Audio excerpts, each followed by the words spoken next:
Love the podcast. Been listening since the beginning, although I'm a few behind right now. How about an episode on the opposite side of what you normally cover? Normally, astrology. No, normally the show covers strategies used to avoid this tax or that. What do you do when you have been on the fortunate side of life? Let's say you started with nothing but worked hard in a well paying job, kept the nose to the grindstone, and just kept investing. You didn't retire early, but kept working. Not fire. Instead, you didn't retire. That's good. Now, there is no chance to do the Roth conversions, I think. You might have continued to earn income at max tax rates until you were 70. Therefore, with the past few years of market gains, you have more money than you ever dreamed possible. There's no avoiding the 85% tax on Social Security. You will pay a lot for Medicare because of the IRMAA tax. Are there any strategies left to us? Just pay the tax and be happy about it? Which is fine, by the way. Despite this, you still worry about having enough, but also when it is safe to start giving money to heirs so you can see them enjoy it. Or start gifting to charity. I know this has been covered. Anyway, just a thought. Okay, yeah, so this is somebody who's significantly overfunded for retirement. And that's great, absolutely. Congratulations, by the way. Yeah, congratulations with the planning.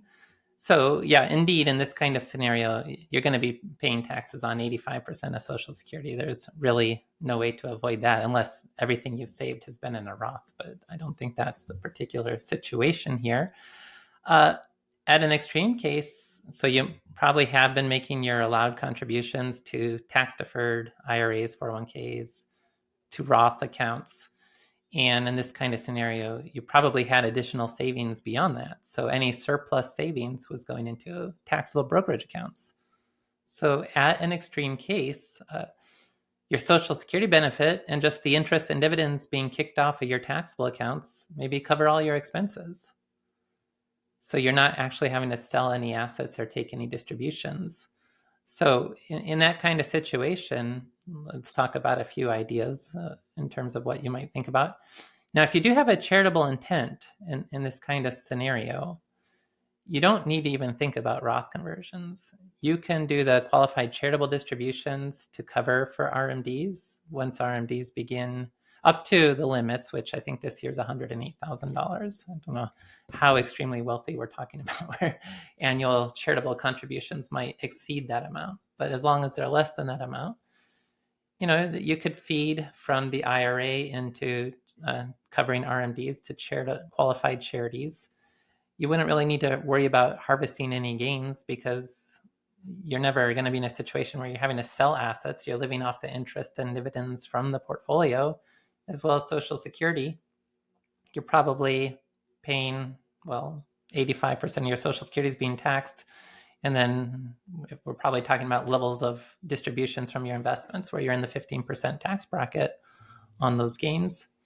And you just go along like that. You're not really thinking about Roth conversions. You're not having to harvest any gains either because you'll get that step up in basis for any beneficiaries.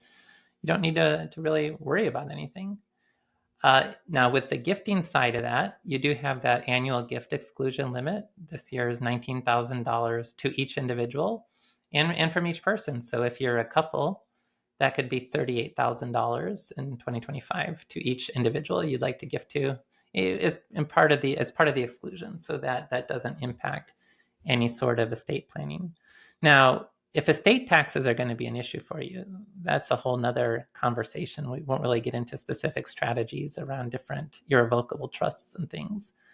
But if the estate tax is not an issue and you're wanting to, or it might possibly be an issue, but you're not going to go too deep into the trust planning for that, making those annual gifts, especially if you're able to do that without selling assets, could be definitely a consideration there. Beyond that, if you think you are going to be at a point sometime where you're going to have to sell assets to meet expenses, or if charity is not really a consideration, you might consider Roth conversions up to at least the standard deduction or maybe in the 10, 12% brackets.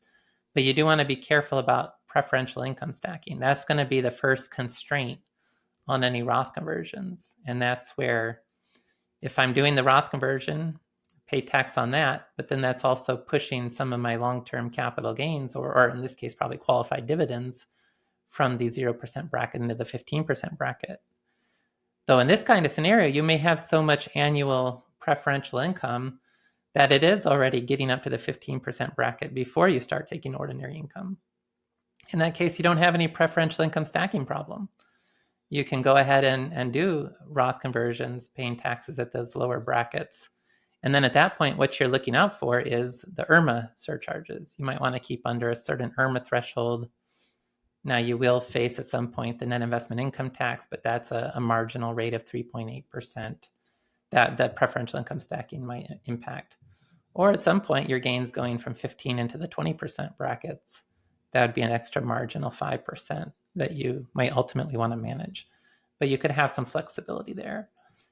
And beyond that as well. So, well, yeah, I think that's most of the ideas I had in advance. Oh, one consideration is your RISA style. So, because I think there was a nuance in the question, are you worried about when you can give to charity without jeopardizing your ability to meet your own retirement expenses? And a lot of people do worry about that. And you might be in a situation where you're not needing to sell any shares. You're able to live off the income generated from the portfolio, but you're still worried about running out of money. So if your RISA style suggests you have this concern, you're worried about outliving your assets, you have that longevity concern, if you are more safety first oriented or commitment oriented, you might look at ensuring that your lifestyle is fully covered through reliable income sources. And then that really does give you the flexibility that beyond that, it's all discretionary wealth that is ultimately probably going to be earmarked more for beneficiaries. And so that can give you more confidence that you can go ahead and start sharing that wealth while alive, so you can enjoy seeing the benefits of that rather than leaving it all hold up and waiting until death and then leaving behind a very large legacy at the end.